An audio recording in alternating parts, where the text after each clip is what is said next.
where we unearth the forgotten tales that lurk in the shadows of history. Today, we journey back to 1850, to the rolling hills of southern Alabama, where the name Ellison was once spoken only in hushed whispers. In an era of southern prosperity, when cotton was king and fortunes were built on the backs of enslaved labor, the Ellison family stood among the elite of Alabama society. Their story, passed down through generations, serves as a chilling reminder that wealth and status offer no protection against forces that defy understanding. As we delve into their history, prepare yourself for a tale that has haunted the region for over a century and a half, a mystery that remains unsolved to this day. The Ellison plantation stood proud amidst acres of cotton fields that stretched toward the horizon, a grand two-story mansion of white columns and dark mahogany, built by the hands of those who served the family's growing fortune. Known as Magnolia Hill to locals, the plantation house was positioned on the highest point of the property, allowing Josiah Ellison to survey his domain from the wide veranda that wrapped around three sides of the structure. Ornate iron gates marked the entrance to a long drive lined with ancient oak trees, their branches forming a natural archway that led visitors to the imposing front steps. The family patriarch, Josiah Ellison, had arrived in Alabama in 1825 with nothing but ambition, a small inheritance from his late father, and 3 slaves he had inherited, a man named Moses, his wife Ruth, and their teenage son Samuel. Starting with just 50 acres, Josiah worked alongside his slaves in those early years, his hands becoming as calloused as theirs as he cleared land, planted cotton, and gradually expanded his holdings. He was known for his relentless work ethic and shrewd business acumen, qualities that earned him respect among his peers but fear from those he outmaneuvered in land deals and cotton trades. By 1835, a mere decade after his arrival, he had established himself as one of the region's most prosperous cotton planters, his property expanded to over 500 acres, and his slaves numbering nearly 40. The simple cabin he had initially built gave way to the magnificent plantation house that now dominated the landscape, its construction completed in 1838 to coincide with his rising status in Alabama society. Josiah took particular pride in the carved wooden staircase that spiraled up through the center of the house, each baluster handcrafted by a skilled slave carpenter he had purchased specifically for the task. Josiah married Elizabeth Montgomery, the daughter of a neighboring plantation owner, in 1830. She was 20 years his junior, a woman of delicate beauty and quiet determination, with amber eyes that seemed to hold secrets, and pale blonde hair that she wore in elaborate styles, fashionable for southern ladies of means. Their courtship had been brief, arranged largely by Elizabeth's father, who saw in Josiah a man on the rise whose ambition matched his own. The wedding was held at St. James Episcopal Church in the county seat, attended by the most prominent families in the region, and followed by a reception at the Montgomery plantation that lasted 3 days, as was the custom for wealthy families at the time. Elizabeth brought with her a substantial dowry, including 10 house slaves skilled in cooking, sewing, and household management, as well as a collection of family heirlooms that dated back to the early days of the Virginia colony. Most notable among these was a silver hand mirror, its handle intricately wrought in the shape of intertwined vines, bearing the Montgomery family crest. Elizabeth was rarely seen without this mirror close at hand, often pausing in her daily activities to gaze into its reflective surface, with an intensity that made the house slaves uncomfortable.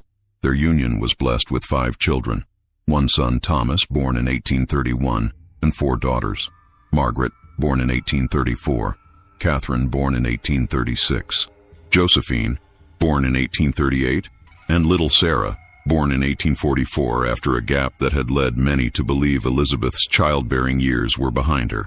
Each birth was celebrated with a lavish christening ceremony, and as the family grew, so too did Josiah's reputation and wealth. By the time of Sarah's birth, the Ellison name was synonymous with prosperity throughout southern Alabama. The Ellisons were respected members of their community, known for their generosity during times of hardship and their lavish gatherings during the harvest season. When drought struck the region in 1843, Josiah opened his storehouses to neighboring farmers, offering grain and provisions to those whose crops had failed. During the scarlet fever outbreak of 1845, Elizabeth sent the family physician to attend to afflicted families who could not afford medical care, an act of charity that saved many lives. These gestures of goodwill earned the Ellisons the gratitude of the community, though some whispered that their generosity was merely a means of asserting their superior position.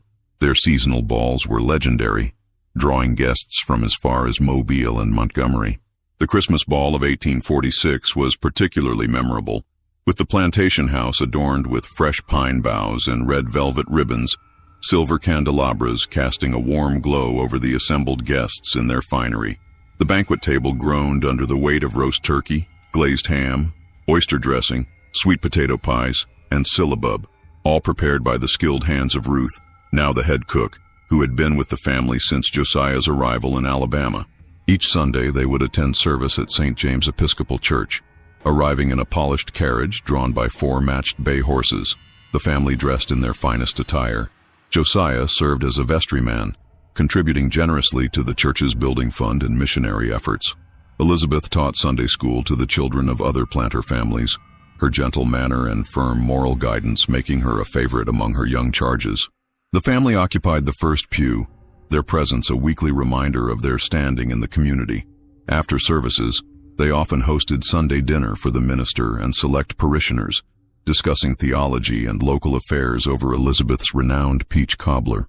On the surface, they embodied the prosperity and gentility of the antebellum South, a family blessed by God and fortune, untouched by hardship or sorrow. Their slaves were well fed and clothed by the standards of the time, their fields productive, their future secure in a society that valued lineage and land above all else. But beneath this veneer of Southern respectability, a darkness was brewing, a darkness that would consume the family over the course of a decade, leaving behind a legacy of fear and superstition that persists to this day. Some said it began with the purchase of the land itself, a transaction that old-timers in the county had advised against. Others pointed to Elizabeth's peculiar habits, her interest in books that proper Southern ladies were not supposed to read, her midnight wanderings on the plantation grounds. A few brave souls whispered about the old oak tree that stood at the edge of the property, a massive ancient thing that had been there long before the Ellisons arrived, its gnarled branches reaching toward the sky like supplicating arms.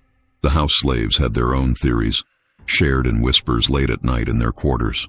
Bessie, Elizabeth's personal maid, claimed she had seen her mistress conversing with empty air beneath that oak tree on moonlit nights, speaking words in a language Bessie had never heard before.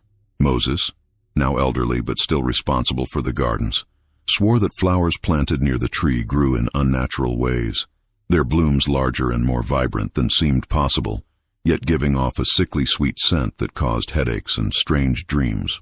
Young Samuel, now grown and serving as Thomas Ellison's valet, once reported seeing pale figures moving among the branches, though he was soundly whipped for spreading such superstitious nonsense. But if the family was aware of these whispers, they gave no indication. Life on Magnolia Hill continued in its orderly rhythm, the days marked by the seasons and the work of the plantation, the social calendar of balls and dinners, the milestones of the children's growth and education, until that summer of 1845, when everything began to change. Our story truly begins in the summer of 1845, when Margaret Ellison, the eldest daughter, was preparing for her 16th birthday. In antebellum Southern society, a young lady's 16th year marked her transition from childhood to womanhood, the time when she would be formally presented to society and begin the process of finding a suitable husband. For the daughter of a wealthy planter like Josiah Ellison, this was a milestone of tremendous importance, one that would be celebrated with a lavish coming-out ball and the commissioning of a portrait to commemorate the occasion. Margaret was a spirited young woman with chestnut hair that fell in natural waves to her waist, and her father's determined gray eyes. Unlike many girls of her station, who were content with needlework and pianoforte, Margaret had a voracious intellect that sometimes concerned her mother. She devoured books from her father's library, histories, philosophical treatises, even medical texts that were considered highly improper for young ladies. She excelled in her studies, particularly in literature and French, subjects she learned from her governess, Miss Abigail Porter, a spinster from Boston who had come south seeking employment after her family's shipping business failed. Miss Porter recognized Margaret's unusual intelligence and encouraged it, sometimes to Elizabeth's dismay. "She will never find a husband if she insists on discussing Voltaire at the dinner table," Elizabeth complained to Josiah after one particularly awkward evening with the neighboring Beaumont family, whose son James was considered a prime matrimonial prospect. Josiah, however, took pride in his daughter's sharp mind. "She'll marry when and whom she chooses," he replied. "I'd rather have a daughter with thoughts in her head than one who can only simper and pour tea." In the weeks leading up to her birthday, Margaret had been unusually withdrawn, spending long hours alone in her bedroom or walking in the gardens, particularly near the old oak tree. The change in her demeanor was noted by many in the household, from her siblings to the house slaves who attended to the family's needs. Thomas, home from his studies at the University of Alabama, expressed concern to their father that Margaret seemed somehow diminished, as if a part of her were already gone. According to the journal of Miss Porter, which was discovered decades later in the attic of a distant relative, Margaret had confided in her governess about the cause of her distress. The leather-bound volume, its pages yellowed with age but the ink still legible, contained detailed accounts of conversations between teacher and pupil during those fateful weeks. "Margaret confided in me today about her dreams," Miss Porter wrote on June 12, 1845. "She speaks of a woman with hollow eyes who calls her by name. The figure appears to her nightly, always standing beneath the old oak tree at the eastern boundary of the property. Margaret describes her as wearing a white dress of a fashion from another era, her hair loose about her shoulders in a manner no respectable woman would wear in public. The woman never speaks, yet Margaret insists she can hear her voice in her mind, calling her daughter and promising to bring her home. I assured her it was merely the result of reading too many Gothic novels before bedtime. But there is a haunted quality to her gaze that troubles me deeply." A week later, on June 19th, Miss Porter made another entry. "Margaret's dreams have worsened. She now speaks of multiple women, all in white, all with the same hollow-eyed gaze. They sing to her," she says, "a melody without words that stays with her upon waking. She hummed it for me today, a strange atonal sequence that made the hairs on my arms stand on end. I suggested that perhaps she should speak with her mother about these dreams, but Margaret became agitated at the suggestion. 'Mother already knows,' she said in a voice so cold it scarcely sounded like her own. 'She's always known they would come for me.'" Miss Porter apparently took her concerns to Josiah, who dismissed them as the overwrought imagination of a girl approaching womanhood. Mr. Ellison suggested that perhaps Margaret needs more fresh air and exercise, less time with her books. She wrote on June 25th, "He has instructed me to focus our lessons on practical matters such as household management rather than literature or philosophy." When I attempted to explain the disturbing nature of Margaret's dreams, he cut me off, saying, "Miss Porter, I implore you to educate my daughter, not to interpret her nightmares. I fear there is more happening in this house than anyone is willing to acknowledge." On the morning of Margaret's birthday, July 15, 1845, the household was abuzz with preparations for the celebration to be held that evening. Dawn broke clear and warm, promising a perfect summer day. The Ellison plantation was a flurry of activity as slaves moved about the house and grounds, carrying out Elizabeth's detailed instructions for what was to be the social event of the season. In the kitchen, Ruth supervised the preparation of Margaret's favorite dishes: roast duck with orange glaze, sweet potato souffle, fresh corn pudding, and a 3-tiered cake adorned with crystallized violets that had taken the assistant cook, a young woman named Lucinda, 2 days to perfect. In the ballroom, crystal chandeliers were being cleaned and fitted with fresh beeswax candles, their light to be supplemented by silver candelabras positioned strategically around the perimeter of the room. Garlands of fresh flowers, magnolias, roses, and jasmine from the gardens were draped along the staircase and wound around the columns of the front portico. The pianoforte had been tuned the day before by a specialist brought in from Mobile, and a string quartet from the same city was expected to arrive by mid-afternoon. Thomas had risen early to oversee the erection of a dance pavilion on the lawn, where younger guests could enjoy the evening air while their elders socialized inside. Josephine and Catherine, excited to wear their new dresses of pale pink and lavender silk respectively, practiced their dancing in the morning room under the watchful eye of their mother, who corrected their posture and the placement of their hands with gentle but firm instruction. Slaves moved about the house, arranging flowers and preparing the feast under Elizabeth's watchful eye. Despite the celebration to come, she seemed distracted, her gaze often drifting toward the window that offered a view of the old oak tree in the distance. Twice she was heard muttering to herself, though when addressed directly, she would compose her features into a serene smile and continue with her instructions as if nothing were amiss. Josiah had commissioned a portrait of his daughter as a gift, and the painter, a Frenchman named Henri Beaumont, who had recently established a studio in Mobile, was expected to arrive the following week. Josiah spent the morning in his study, reviewing the final guest list with his overseer and ensuring that sufficient accommodations had been prepared for those traveling from a distance who would stay overnight. 57 guests had confirmed their attendance, including the governor's secretary and his wife, a connection that Josiah hoped might lead to political appointments in the future. Margaret herself had spent the early hours of the morning in her room, seated at her writing desk, composing letters to friends from her finishing school days who had been unable to travel for the celebration. She wore a simple morning dress of pale blue muslin, her hair braided and pinned up in preparation for the more elaborate styling that would happen later. According to her lady's maid, a young slave named Delia, Margaret had seemed calm but distant, responding to questions with one-word answers and staring for long periods at her own reflection in the mirror. Margaret spent the morning receiving gifts from her family members, a leather-bound journal with her initials embossed in gold from her mother, a silver locket containing miniature portraits of her parents from her brother, a collection of Shakespeare's sonnets bound in Moroccan leather from her sisters, and a collection of poetry from her governess. Each gift was received with polite thanks, though those closest to her noted that the spark of pleasure that would normally light her eyes upon receiving such treasures was noticeably absent. At midday, as the July sun reached its zenith and the heat pressed down upon the plantation like a physical weight, Margaret asked permission to walk in the gardens, wanting a moment of solitude before the guests arrived. The request was unusual. Proper young ladies rarely sought to be alone, particularly on such an important day. But Elizabeth, distracted by a minor crisis involving the placement of dinner plates, agreed without much thought.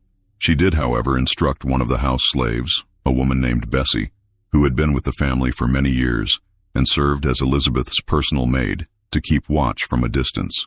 "The sun is fierce today," Elizabeth cautioned. "Make sure she doesn't stay out long enough to spoil her complexion." Bessie, a tall, dignified woman in her 50s with graying hair hidden beneath a white head wrap, nodded her understanding and followed Margaret at a discreet distance as the girl made her way through the formal gardens at the rear of the house. The gardens were laid out in a geometric pattern typical of the period, with gravel paths separating beds of roses, foxgloves, and hydrangeas. At the center stood a small marble fountain featuring a cherub pouring water from an urn, the splash of water on stone offering the only sound besides the occasional buzz of insects and the distant calls of slaves working in the fields beyond. According to Bessie's testimony, recorded during the subsequent investigation, Margaret walked among the blooms with a purposeful stride, unusual for a young lady of her station, who would typically stroll at a more leisurely pace. She paused briefly at the fountain, trailing her fingers through the water before continuing toward the eastern edge of the garden, where the cultivated landscape gave way to more natural surroundings. Beyond the last row of rose bushes lay a meadow of wildflowers, and beyond that, the dense woodland that marked the boundary of the Ellison property. The old oak tree stood at the edge of this wood, visible from the garden as a dark silhouette against the bright midday sky. Bessie watched as Margaret's pale blue dress moved among the vibrant colors of the garden, a cool contrast to the fiery reds and yellows of the summer blooms. The girl seemed to be wandering aimlessly, but Bessie, who had raised 5 children of her own before they were sold to other plantations, recognized the deliberate nature of Margaret's movements. The girl was heading toward the oak tree, though by such a circuitous route that it might not be obvious to a less observant eye. Concerned by this, Bessie moved closer, abandoning her position near the kitchen garden to follow Margaret into the wilder area beyond the formal beds. The tall grass of the meadow brushed against her skirts as she walked, and she noted with disapproval that the hem of Margaret's fine dress would be soiled by the time she returned to the house. She was about to call out, to remind the girl of the time and the need to prepare for her guests, when a disturbance caught her attention. A chicken, one of the prized Dominiques that provided eggs for the plantation kitchen, had somehow escaped its enclosure and was pecking at the ground near the garden shed. Knowing the cook's reliance on these birds and the trouble that would ensue if it wandered off, Bessie turned away briefly to chase it back toward the barnyard. The task took only moments. The bird was cooperative, scuttling ahead of her outstretched hands back toward its proper place. But when Bessie turned back, her heart stuttered in her chest. The meadow was empty. Margaret Ellison, in her distinctive pale blue dress, was nowhere to be seen. Bessie called out, her voice carrying across the open space, but received no answer. She hurried forward, her eyes scanning the tall grass, thinking perhaps the girl had sat down to rest or to pick wildflowers. The meadow was not large, perhaps 50 yards across before it met the woodland, and a person standing should have been clearly visible. Yet Margaret had vanished as completely as if she had never been there at all. At first, no one was alarmed. When Bessie returned to the house, breathless and wide-eyed, reporting that she had lost sight of Margaret, Elizabeth merely sighed with the exasperation of a mother whose plans were being disrupted by a willful child. "She's probably gone to the spring house to cool herself," she said, adjusting a flower arrangement on the dining table. "Or perhaps to the stables. She's always had a fondness for that new mare."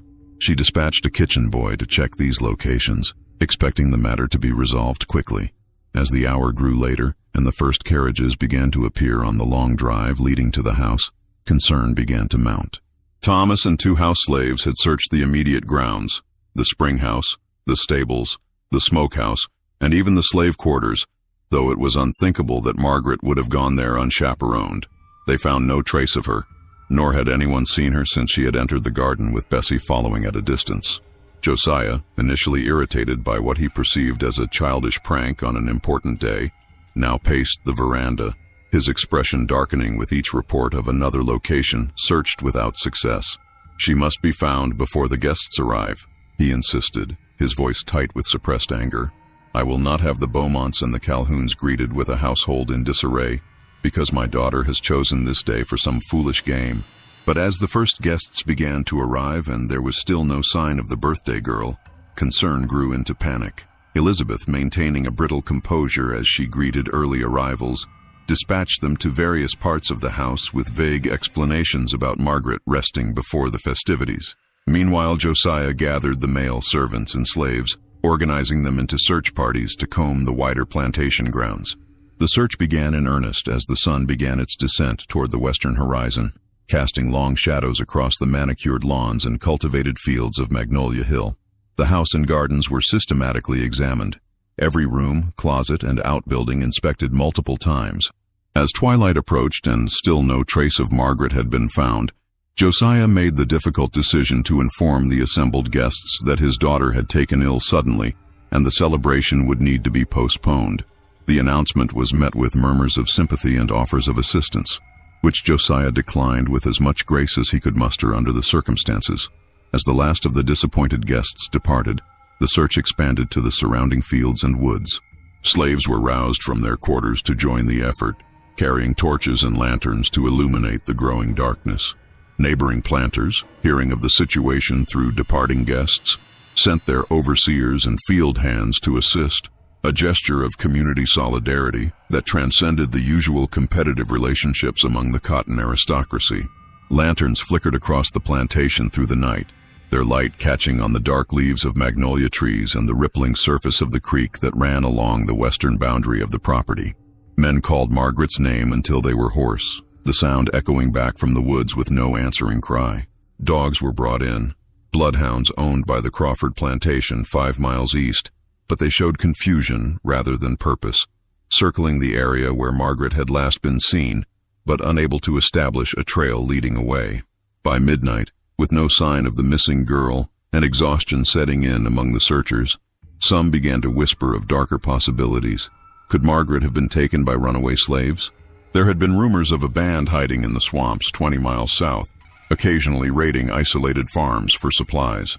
But the Ellison plantation was hardly isolated, and no other disturbances had been reported that might suggest intruders. Others speculated about a secret beau, a clandestine meeting arranged for her birthday that had gone awry. But Margaret had shown no interest in the young men of the county, and her movements had been closely supervised, as was proper for a girl of her age and station. The idea that she might have planned an elopement was considered and dismissed. She had taken nothing with her, not even a shawl against the evening chill. As dawn approached on July 16th, a discovery was made that only deepened the mystery. The only clue was a single shoe, a white satin slipper with a pearl button closure, part of the new pair Elizabeth had commissioned from a shoemaker in Mobile, specifically for Margaret's birthday celebration. It was found by Samuel, Thomas's valet, who had continued searching long after others had returned to the house for a brief rest. The shoe lay on its side at the base of the old oak tree, the very one from Margaret's dreams, its pristine fabric unstained despite the dew-dampened ground beneath it. Samuel immediately called for Josiah, who arrived moments later, disheveled from the night's searching, his eyes bloodshot and his normally impeccable attire wrinkled and stained with sweat. When he saw the slipper, he fell to his knees beside it, reaching out with trembling hands but stopping just short of touching it, as if afraid it might dissolve into mist at his touch. "This is hers," he said, his voice hoarse. "This is what she was to wear tonight. But where is the other? Where is my daughter?" A thorough examination of the area revealed nothing more. The ground around the tree was undisturbed. No signs of struggle. No footprints leading away. The grass stood upright, showing no signs of having been trampled by multiple feet, as would be expected had Margaret been carried off against her will. The bark of the oak tree bore no marks of climbing, no scrapes or broken branches that might suggest she had somehow ascended into its massive canopy. The single white slipper sat alone, a solitary testament to Margaret's presence and subsequent vanishing. Most disturbing to those gathered was the condition of the shoe itself. It was completely dry despite the heavy dew that had fallen overnight, soaking the grass and leaving every other object in the vicinity slick with moisture. When Josiah finally picked it up, handling it as reverently as a holy relic, he noted that it was warm to the touch, as if it had just been removed from a living foot, though it had clearly been there for hours. "This isn't natural," whispered one of the slave women, only to be silenced by a sharp look from the overseer. But her words gave voice to what many were thinking. There was something uncanny about the lone slipper, something that suggested forces beyond their understanding. In the days that followed, Josiah Ellison spared no expense in the search for his eldest daughter. He hired private investigators from Mobile and Montgomery, offering substantial rewards for information leading to Margaret's whereabouts. Notices were placed in newspapers throughout Alabama and neighboring states, describing the missing girl and the circumstances of her disappearance. Strangers arriving in the county were viewed with suspicion and questioned closely by local authorities at Josiah's insistence.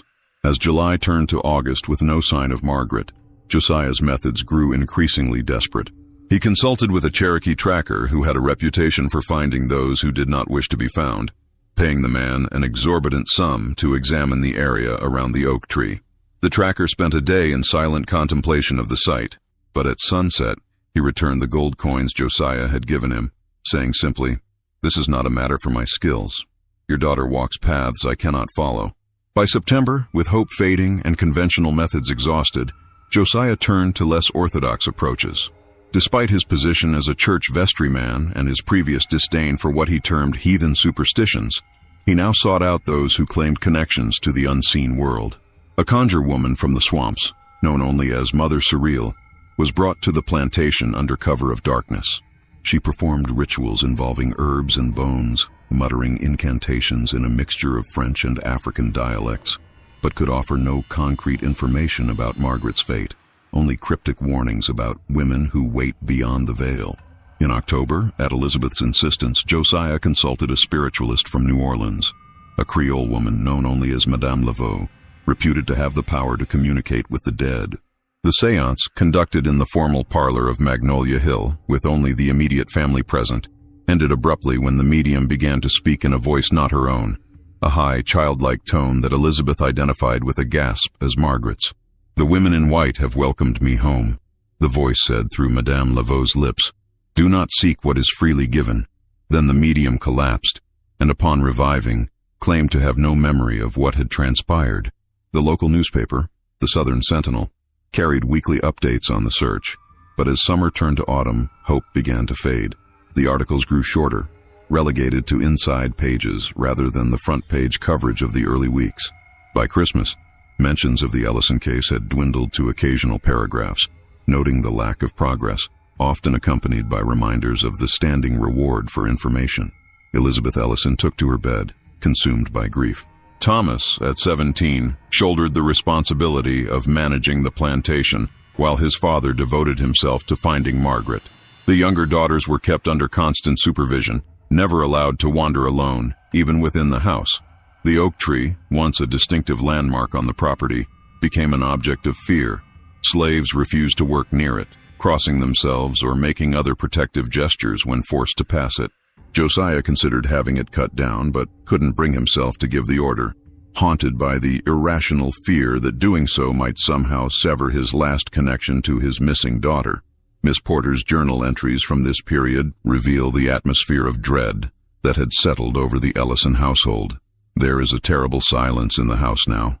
Where once there was music and laughter, now there are only whispers and furtive glances. Mrs. Ellison wakes screaming in the night, claiming to have seen Margaret standing at the foot of her bed, her clothes soaked as if she had been caught in a downpour. The other children are afraid, though they try to hide it. Little Catherine asked me yesterday if she too would disappear when she turned 16. I did not know how to answer her. Life on the plantation eventually settled into a new rhythm, one punctuated by Josiah's increasingly desperate attempts to find his daughter. He traveled as far as New York and Boston, following rumors and supposed sightings, always returning empty-handed and a little more hollow-eyed. The once ambitious planter now moved like a man 20 years older, his shoulders stooped, his eyes constantly searching the horizon as if expecting Margaret to materialize in the distance. By the summer of 1847, the search had been all but abandoned. The Ellisons held a memorial service for Margaret, though Elizabeth insisted that a place still be set for her at the dinner table each night. She might come home hungry, she would say, her voice distant, her eyes fixed on some unseen horizon. And then, as July approached once more, the household was forced to confront a terrible reality. Catherine Ellison's 16th birthday was drawing near. Catherine had always been the practical one, less dreamy than Margaret, more interested in the running of the household than in books or music. She had her mother's blonde hair, but her father's steady gaze, and a no-nonsense approach to life that had become more pronounced since her sister's disappearance. In the 2 years since Margaret had vanished, Catherine had matured quickly, helping her mother manage the domestic affairs of the plantation and caring for her younger siblings. She had taken over many of the duties that would normally have fallen to Elizabeth, who remained fragile and often confined to her bed with mysterious ailments that the family physician could neither diagnose nor treat. As her birthday approached, Catherine showed no signs of the dreams that had troubled Margaret. She maintained a brisk efficiency in her daily tasks, supervising the house slaves with a competence that belied her young age. When Miss Porter tentatively inquired about her sleep, Catherine replied simply, "I sleep soundly, thank you. I have no time for nightmares. I don't put stock in coincidences or curses," she told Miss Porter, according to the governess's journal. "Margaret's disappearance was a tragedy, but it won't happen to me. Father has hired extra men to watch the property, and I have no intention of wandering off alone." Josiah Ellison had indeed taken precautions. Armed men patrolled the boundaries of the plantation day and night. The old oak tree had been cut down and its wood burned, despite the protests of some of the older slaves who warned that disturbing the tree would only bring more misfortune. Catherine was never left alone. A companion slept in her room at night, and she was accompanied everywhere during the day. On the morning of Catherine's birthday, October 3rd, 1847, the atmosphere in the house was tense. Elizabeth had not left her bed in days, overwhelmed by memories of Margaret's disappearance. Josiah moved about the house like a man in a trance, checking and rechecking that the guards were at their posts. Catherine herself remained composed, though Miss Porter noted a certain resignation in her manner, as if she were preparing herself for an inevitability she dared not name. The day passed without incident. Catherine received her gifts, shared a small cake with her family, and retired early, exhausted by the constant scrutiny and the weight of unspoken fears. It was just before dawn when the screams began. The companion who shared Catherine's room, a cousin named Harriet who had come to stay with the family after Margaret's disappearance, awoke to find Catherine's bed empty. She immediately raised the alarm, and within minutes, the household was in chaos. Catherine's nightgown was found laid out neatly on her bed, as if she had simply stepped out of it. The window was closed and latched from the inside. The door had been locked, the key still in the keyhole on the inside of the room, and yet Catherine Ellison was gone. The search was immediate and frantic. The guards swore that no one had approached the house during the night, and no one had left. The bloodhounds picked up no scent trail beyond Catherine's room. It was, impossibly, a repeat of Margaret's vanishing, only this time from within a locked room in a house surrounded by watchful eyes. The second disappearance broke something in Josiah Ellison. He no longer spoke of finding his daughters, but instead became obsessed with protecting those who remained. Josephine, now 14, and Sarah, just 3, were moved into the master bedroom, where both parents could watch over them day and night. The plantation began to decline. Josiah neglected the fields in favor of building ever more elaborate security measures around the house. Iron bars were installed on all windows. Additional locks were added to each door. No one was permitted to enter or leave without Josiah's explicit permission. Elizabeth, meanwhile, retreated further into her own world. She began to speak to her missing daughters as if they were in the room with her, setting places for them at meals, folding their laundry, arranging flowers in their empty bedrooms. The slaves whispered among themselves, saying that the land itself had turned against the Ellisons, that they had built their home on ground that didn't want them there. Some spoke of an old burial ground that had been plowed under when the plantation was first established, of spirits disturbed and seeking vengeance. Others blamed Madame Laveau, suggesting that her attempts to contact Margaret had opened a door that couldn't be closed. Miss Porter's journal from this period grows increasingly disturbed. I fear for my sanity in this house. Last night, I dreamt I saw Catherine walking across the cotton fields, her white nightgown billowing though there was no wind. When she turned to look at me, her face was that of an old woman, her eyes dark pits in a withered face. Behind her walked Margaret, and behind Margaret a procession of women I did not recognize, all in white, all with the same hollow-eyed gaze. They were singing something, a melody I could not quite grasp, but which filled me with such dread that I woke screaming. Mrs. Ellison merely looked at me and said, "You've seen them too, then. God help us all." By 1849, the once prosperous Ellison plantation was in shambles. Many of the slaves had been sold to pay debts, as the cotton crop had failed 2 years in a row. The remaining house servants whispered that the land was cursed, that nothing would grow until the Ellisons were gone. And still, inexorably, time moved forward, bringing Josephine's 16th birthday ever closer. Josephine had been 12 when Margaret disappeared, 14 when Catherine followed. Now, as April 1849 approached, she was a solemn young woman who rarely smiled and never ventured beyond the confines of the house. Unlike her sisters, she seemed to anticipate her fate with a kind of grim resignation. "Josephine came to me last night," Miss Porter wrote in February 1849. "She asked if I would take Sarah away before April comes. 'They won't stop with me,' she said. 'They'll take Sarah too when her time comes.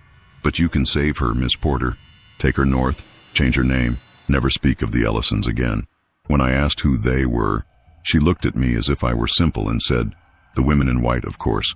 The ones who were here before us, the ones we displaced.' I promised I would consider it, though in truth I do not believe Mr. Ellison would ever let his youngest child out of his sight, let alone into my sole care." As April approached, Josiah Ellison's preparations took on an almost manic quality. He dismissed the remaining house servants, unwilling to trust anyone outside the family. He boarded up every entrance to the house save one, which he guarded himself, rifle in hand. He consulted engineers about the possibility of building an underground chamber where Josephine could be kept safe, but by then his funds were too depleted to undertake such a project. Elizabeth, in a rare moment of lucidity, suggested they leave the plantation entirely. "We'll go north," she proposed at the dinner table one night in March. "We'll change our names, start anew where this shadow cannot follow us." But Josiah refused. "This is our home," he insisted. "I built it from nothing. I won't be driven away by whatever this is. We'll stand our ground. We'll break this curse." As the fateful day approached, Josephine grew increasingly withdrawn. She spent hours staring out the barred windows, her expression unreadable. Sometimes she could be heard humming a strange atonal melody that made the hairs on the back of the neck stand up. On the eve of her birthday, April 22, 1849, Josephine asked to speak with her father alone. What transpired during that conversation was never recorded, but afterward, Josiah emerged from her room looking shaken. He summoned what little staff remained and ordered them to prepare the carriage. The family would leave at first light, he declared, heading for Mobile and then taking ship to Boston, where his brother lived. It was the first sign of hope in that household for many months. Miss Porter helped Elizabeth pack a few essentials while Josiah secured the valuables that remained. Little Sarah, now 5, was told they were going on an adventure, and she clapped her hands in delight, too young to understand the desperation that drove their flight. They worked through the night, planning to depart before dawn. Josephine was calm, almost serene, as she helped her mother select which keepsakes to bring. Only what we need, she reminded them. We can buy new things in Boston. As the first hint of light appeared on the horizon, the family gathered in the entrance hall, trunks packed, ready to leave behind the house that had become their prison. Josiah counted heads. Elizabeth, Josephine, Sarah, Miss Porter, all present. "Where is Thomas?" he asked, suddenly realizing his son was missing. Thomas, now 21, had been tasked with readying the horses. He should have returned by now. Josiah opened the front door, the only one not boarded up, and stepped onto the porch, calling his son's name. There was no answer. The carriage stood ready, but there was no sign of Thomas or the horses that should have been hitched to it. "Stay here," Josiah told the women. "Bar the door behind me. I'll find him." As Josiah disappeared into the pre-dawn gloom, Miss Porter secured the door as instructed. The four females huddled in the entrance hall, listening to the silence that seemed to press in on them from all sides. "He's coming for me," Josephine whispered, her voice eerily calm. "I can hear him calling." Elizabeth clutched Sarah to her chest, murmuring prayers under her breath. Miss Porter tried to reassure them, suggesting that Thomas had simply had trouble with one of the horses, that Josiah would return shortly and they would be on their way. But as the minutes stretched into an hour, and the hour into 2, their fear grew. Outside, the sun had risen, casting long shadows through the cracks in the boarded windows. It was Sarah who first noticed the humming, a low, melodic sound, coming from everywhere and nowhere at once. Josephine lifted her head, listening intently, then smiled, a terrible, knowing smile that transformed her young face into something ancient and other. "They're here," she said simply, and then, before anyone could stop her, she walked to the front door, lifted the bar, and stepped outside. Miss Porter lunged after her, catching her by the wrist, but Josephine turned to her with such a look of peace and certainty that the governess's grip faltered. "It's all right," Josephine said. "This is how it must be. Look after Sarah. Remember your promise." And with that, she pulled free and walked down the porch steps, her white dress bright in the morning sun. Elizabeth screamed, rushing to the doorway, but something stopped her at the threshold, an invisible barrier that she beat against with her fists, wailing her daughter's name. Miss Porter, not feeling the same resistance, made to follow Josephine but froze at what she saw. Across the overgrown lawn, standing in a semicircle, were 7 women in white. Their faces were indistinct, their forms wavering like heat shimmer on a summer day.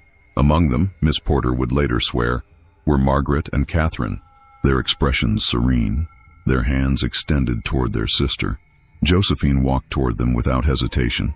As she reached them, the women parted, revealing the old oak stump, which now impossibly sprouted new growth, a slender sapling rising from the charred wood. Josephine knelt before it, placing her hands on the fresh green shoots, and then, between one heartbeat and the next, all 8 women were gone. The lawn was empty, save for the sapling, now grown to a young tree in the space of seconds, its branches reaching toward the sky. Of Josiah and Thomas Ellison, no trace was ever found. The property, now abandoned, fell into greater disrepair. Elizabeth, broken by the loss of nearly her entire family in the space of 4 years, took Sarah and Miss Porter and fled to her family in Virginia. She never spoke of the Ellisons again, and when questioned, would only say that her husband and elder children had died of fever. Sarah Ellison grew up as Sarah Montgomery, raised by her maternal grandparents as if she were their own child.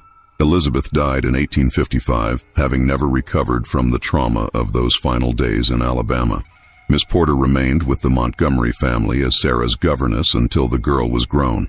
In 1860, as war clouds gathered over the divided nation, she compiled her journals and the fragments of the Ellison story she had pieced together, sealing them in a cedar box with instructions that they not be opened until after her death. That box remained untouched until 1902, when it was discovered during renovations to the old Montgomery house in Richmond.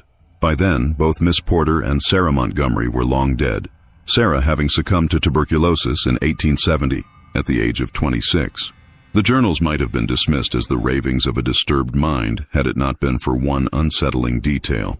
Sarah had died on her birthday, July 7th, the day she turned 26. Not 16, as with her sisters, but still her birthday. And according to the attending physician's notes, in her final moments, she had looked toward the window and smiled, saying clearly, "They've come for me at last. My sisters have waited so long." But what of the Ellison plantation itself? After the war, the land was divided and sold to former slaves and northern investors. The house, or what remained of it, was torn down in 1867. Only the oak tree was left standing, now grown to an impressive size despite its traumatic beginning. Local legend held that on certain nights, particularly in the spring and summer, when the Ellison daughters had been born, the tree would be surrounded by flickering lights, like lanterns carried by invisible hands. Those brave or foolish enough to approach reported hearing women's voices singing an unfamiliar melody and feeling a profound sense of peace mixed with melancholy. In 1897, a historian from the University of Alabama became interested in the Ellison story, having come across references to the disappearances in old newspaper archives. Dr. William Harcourt spent several months researching the case, interviewing elderly residents of the area who might have had connections to the family or the plantation. What he discovered suggested a deeper, older mystery.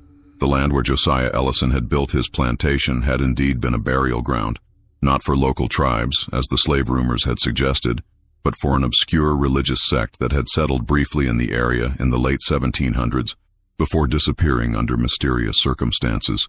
These settlers, primarily women, had practiced a form of worship that combined elements of Christianity with older pagan traditions. They had been led by a woman called Mother Abigail, who claimed to receive visions from the women beyond the veil. According to the few records that survived, the sect had been accused of practicing witchcraft after several young men from nearby settlements vanished after being seen in their company. A mob had descended on their compound in the spring of 1798, intending to drive them out or worse. They found the buildings empty, the women gone without a trace.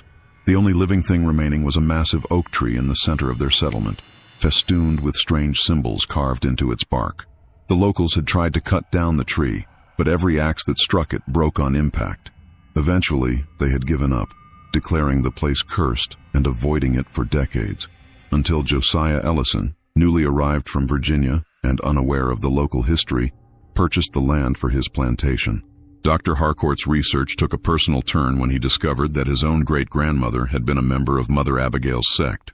Among family papers, he found a letter written by her just before the group's disappearance. "We go to join those who came before, beyond the veil where time flows differently. The tree is our anchor and our gateway. Through it, we will return when needed, to reclaim what is ours and to welcome our scattered daughters home. They will know us by the calling in their blood, by the dreams that come as their 16th year approaches. None can stop what has been set in motion. We are patient. We can wait." Dr. Harcourt published his findings in a small academic journal in 1899, suggesting that the Ellison disappearances might be connected to this earlier history. His theories were dismissed by his colleagues as fanciful nonsense, and he was encouraged to focus on more reputable historical research. Disheartened but not deterred, Harcourt made one final visit to the Ellison property in the summer of 1900. By then, the land had been divided into smaller farms, but the oak tree still stood, now enormous, its branches spreading wide over what had once been the center of the plantation. Harcourt set up camp beneath the tree, intending to spend the night there and record any unusual occurrences. He was never seen again. His equipment was found the next morning, including his journal, which contained a final entry. "Midnight. The humming has begun, just as the locals described. There's a quality to it that defies description. Not quite music, not quite language, but something in between. The air around the tree seems to shimmer, as if the boundary between this world and another has grown thin. I can make out figures moving among the branches, women in white with faces both young and impossibly ancient. They're looking at me. They know why I've come. One of them, could it be Mother Abigail herself, is beckoning to me. I should be afraid, but instead I feel only curiosity and a strange sense of homecoming, as if I've been expected. I'm going to approach them. God forgive me if this is madness, but I must know the truth. The oak tree still stands today, protected now as a historical landmark, though few remember the true story behind its preservation. Local children dare each other to spend the night beneath its branches, but none have disappeared, at least not that anyone admits to. But there are whispers still of women in white seen walking through the fields on moonlit nights, of a strange humming that rises from the ground around the oak's massive roots, of dreams that come to young girls approaching their 16th year, dreams of women calling them home, And occasionally, very occasionally, a girl does go missing, usually one with no connection to the area, perhaps visiting relatives or just passing through. The searches find nothing, the cases eventually go cold, and life moves on. Except for those who know the history, who recognize the pattern, who understand that some hungers transcend time and physical boundaries, who know that somewhere beyond a veil we cannot perceive, the women in white are still waiting, still watching, still calling their daughters home. Some say that if you stand beneath the oak at midnight on the anniversary of Margaret Ellison's disappearance, July 15th, you can hear the voices of all 4 Ellison women singing together in perfect harmony. Their song is beautiful and terrible, a promise and a warning intertwined. We are waiting, they seem to say. We have always been waiting. And when your time comes, we will be waiting for you too. The Ellison family's macabre legacy lives on, a whispered story passed down through generations, a warning to those who would build their fortunes on ground that does not welcome them, a reminder that some mysteries are never meant to be solved, only witnessed from a safe distance, acknowledged with respect, and more than a little fear. As for the oak tree, it continues to grow, its roots reaching deep into soil, nourished by secrets. According to the last survey, its trunk now measures over 30 feet in circumference, making it one of the largest and oldest oak trees in Alabama. Though experts are puzzled by this, as historical records suggest it couldn't possibly be more than 150 years old. But then time moves differently for some things, doesn't it? Especially for those with patience, with purpose, with an unending hunger that only specific souls can satisfy. Sleep well tonight, dear viewers. And if you hear humming in your dreams, if you glimpse women in white beckoning from the shadows, perhaps it's best not to follow. Some invitations, once accepted, can never be rescinded. This has been The Ghastly Journal. Until next time, remember, the past is never truly gone. It merely waits for its moment to return. In the years following Dr. Harcourt's disappearance, interest in the Ellison case faded. The academic community, embarrassed by what they considered the delusions of a once respected colleague, quietly removed his work from circulation. The local farmers who worked the subdivided plantation lands avoided speaking of the strange occurrences that sometimes happened near the oak tree, fearing it would affect their property values.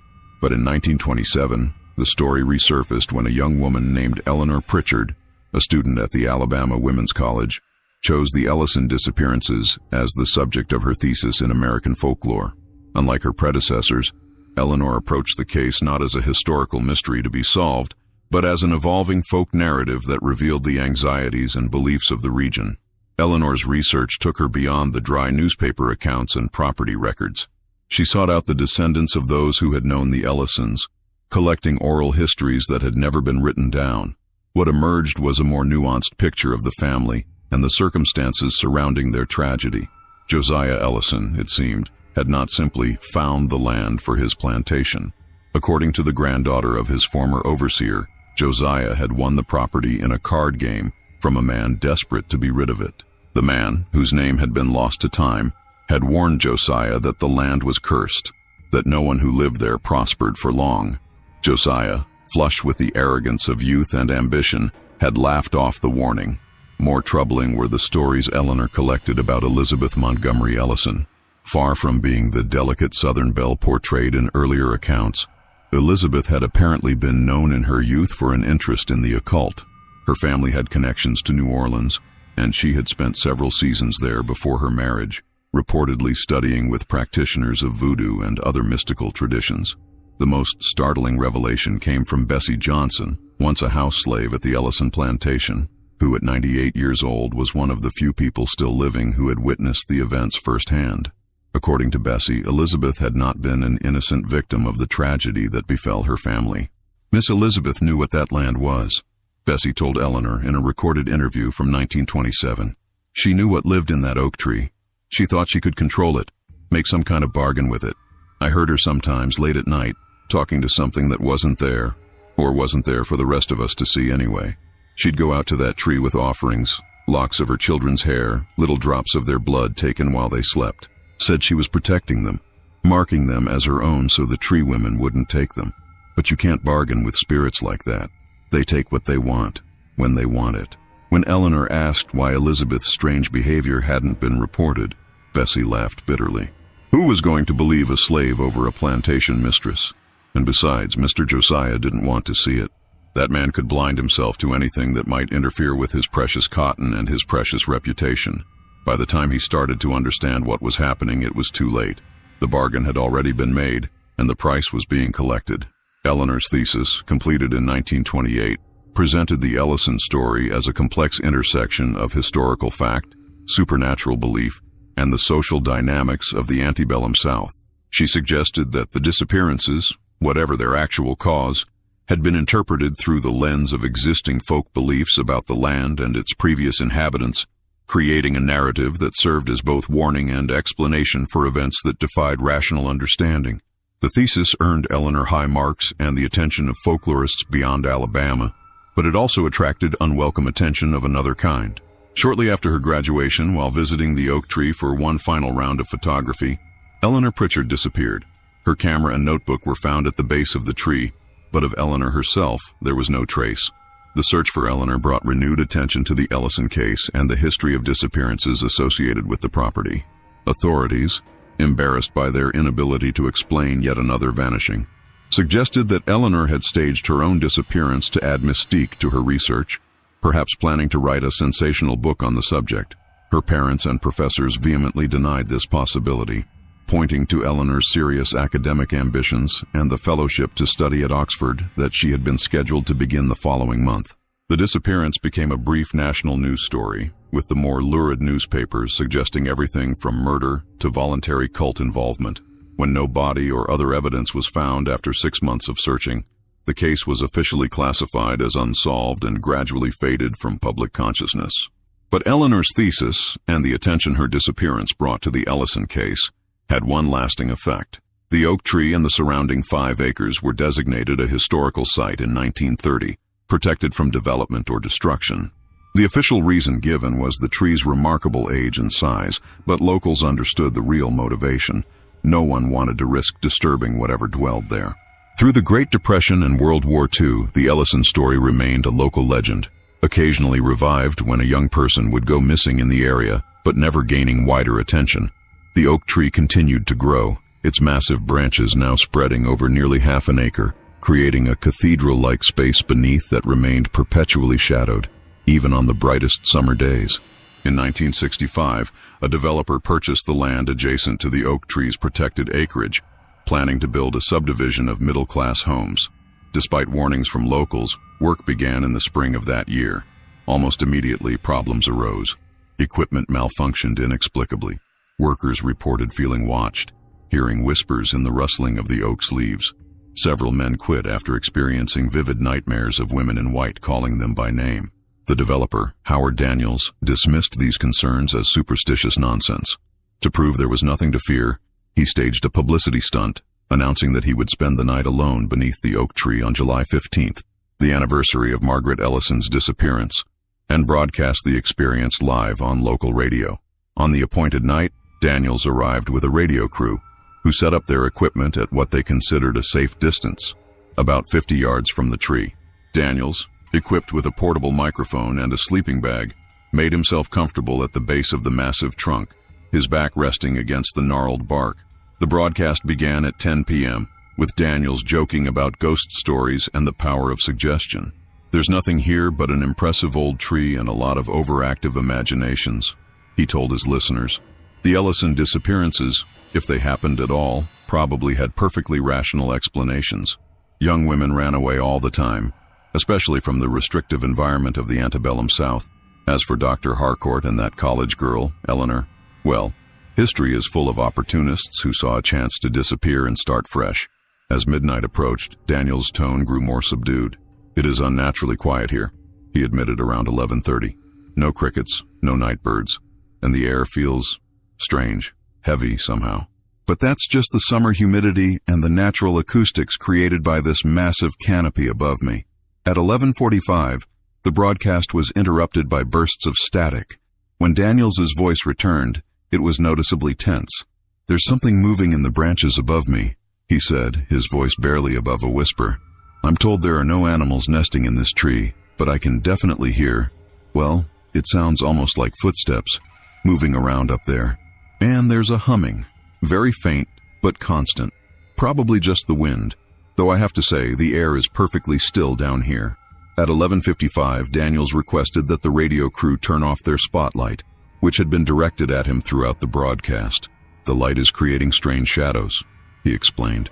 "I keep thinking I see figures moving at the edge of the illuminated area. It's distracting. I'd rather sit in darkness for these last few minutes." The crew complied, though they were becoming increasingly concerned by Daniels's behavior. In the darkness, his voice grew softer, more contemplative. "You know, there's something peaceful about this place. Once you adjust to it, I can almost understand why someone would want to remain here. It feels outside of time somehow, separate from the noise and chaos of the modern world." At exactly midnight, according to the radio station's log, Daniels gasped. The microphone picked up what sounded like movement, a rustling of fabric, and then Daniels's voice, oddly distant. "They're here. My God, they're beautiful. Nothing to fear at all. They're just waiting, always waiting." There was a sound like a sigh, and then silence. The radio crew, alarmed, turned the spotlight back on and rushed toward the tree. Daniels was gone. His sleeping bag remained, unzipped and empty. The portable microphone lay on the ground, still transmitting the sound of the wind through the oak's leaves. The broadcast, which had been recorded, became one of the most requested pieces of audio in the station's history. Analysis by audio experts revealed no evidence of tampering or staging. Whatever had happened to Howard Daniels beneath the oak tree that night had happened exactly as the listeners had heard it. Daniels's body was never found. The development project was abandoned, the land eventually donated to the state as an extension of the historical site. The oak tree's protected area now encompassed 15 acres, with a fence and warning signs keeping the curious at a safe distance. But the signs and fence did little to deter everyone. Over the decades, the oak tree became something of a pilgrimage site for those drawn to the unexplained. Paranormal investigators, thrill-seeking teenagers, grieving families hoping for some connection to lost loved ones, all came to stand beneath those spreading branches, to listen for the humming, to watch for women in white. Not all who came left again, though the disappearances were sporadic enough and spread over enough years that no clear pattern emerged to outside observers.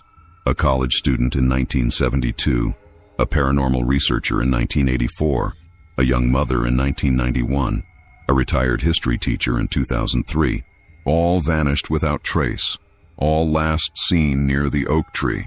Local authorities, weary of unsolvable cases and unwilling to acknowledge the pattern for fear of encouraging more foolhardy visitors, tended to classify these disappearances as voluntary. People who had chosen to walk away from their lives for reasons of their own, using the tree's reputation as a convenient cover. Perhaps they were right.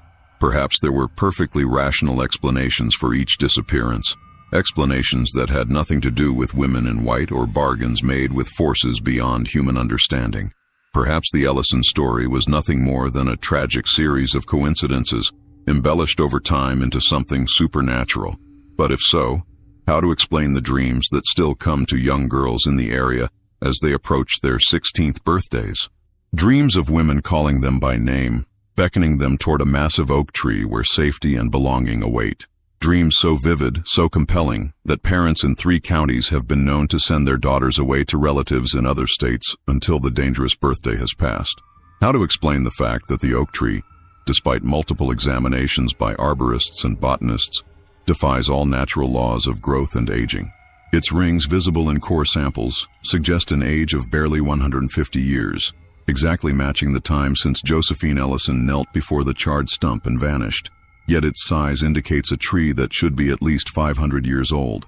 And what of the items occasionally found at its base? A white satin slipper with a pearl button, perfectly preserved despite the passage of time. A silver locket containing a miniature portrait of a solemn-faced young woman with chestnut hair. A leather-bound journal with blank pages, save for a single line written on the first page in faded ink. "They are calling me home." These artifacts appear and disappear with no discernible pattern. Visitors have reported seeing them one moment, only to find them gone when they look again. Those who have managed to take photographs find only a blur where the object should be, as if it existed partially in some other reality, imperfectly translated into our own. In 2015, a team from a popular paranormal investigation television show spent 3 nights near the oak tree, equipped with the latest technology for capturing evidence of supernatural activity. Their experience, aired as a special episode, included unexplained temperature drops, audio recordings of what seemed to be women's voices singing in an unidentifiable language, and a video sequence that showed what appeared to be human figures moving among the branches, visible only through infrared cameras. The most compelling moment came on the third night, when the team's only female member, a skeptical technical expert named Jordan, reported feeling compelled to approach the tree. The cameras followed as she walked toward it, her expression shifting from professional detachment to wonder. "They're talking to me," she whispered, her hand reaching out toward the trunk. "They're saying I belong with them, that I always have." Her colleagues, alarmed, physically restrained her from touching the tree. Jordan later had no memory of the incident, though she resigned from the show shortly afterward, citing personal reasons. Her social media accounts went silent a few months later, and attempts by fans to locate her have been unsuccessful. The show's producers, when questioned about Jordan's current whereabouts, claimed to have lost touch with her after her resignation. Her family, when approached by reporters, refused to discuss her or the events at the oak tree, saying only that Jordan found her path and wishes to be left in peace. And so the Ellison mystery endures, neither fully debunked nor conclusively proven, a shadow story that lingers at the edges of rational explanation. The oak tree still stands, still grows, still whispers to those with ears to hear. The women in white still walk its branches on moonlit nights, still hum their strange melody, still wait with inhuman patience for their next daughter to come home. For some secrets belong not to history, but to something older, something that existed before human memory, and will continue long after we are gone. Some hungers transcend time and physical boundaries, enduring through centuries, patient and persistent. And some stories, once begun, have no true ending, only a continuing, a becoming, a slow and inevitable unfolding that we can witness but never fully comprehend. So if you find yourself in southern Alabama and curiosity draws you toward a massive oak tree standing alone amid protected acres, remember the Ellison daughters. Remember Eleanor Pritchard. Remember Howard Daniels. Remember all those who approached that tree seeking answers and became instead part of the question. Listen for the humming, watch for the women in white, and ask yourself, are you certain you know who is calling you home? This has been The Ghastly Journal. Until we meet again, remember that some mysteries are best admired from a distance, and some calls are best left unanswered. In the soft glow of your screen, in the comfort of your home, the Ellison story might seem merely an entertaining tale, a pleasantly chilling diversion, but somewhere in Alabama, beneath an impossibly ancient oak that should not exist, the women in white are still waiting. They have all the time in the world, and someday, perhaps they'll be waiting for you.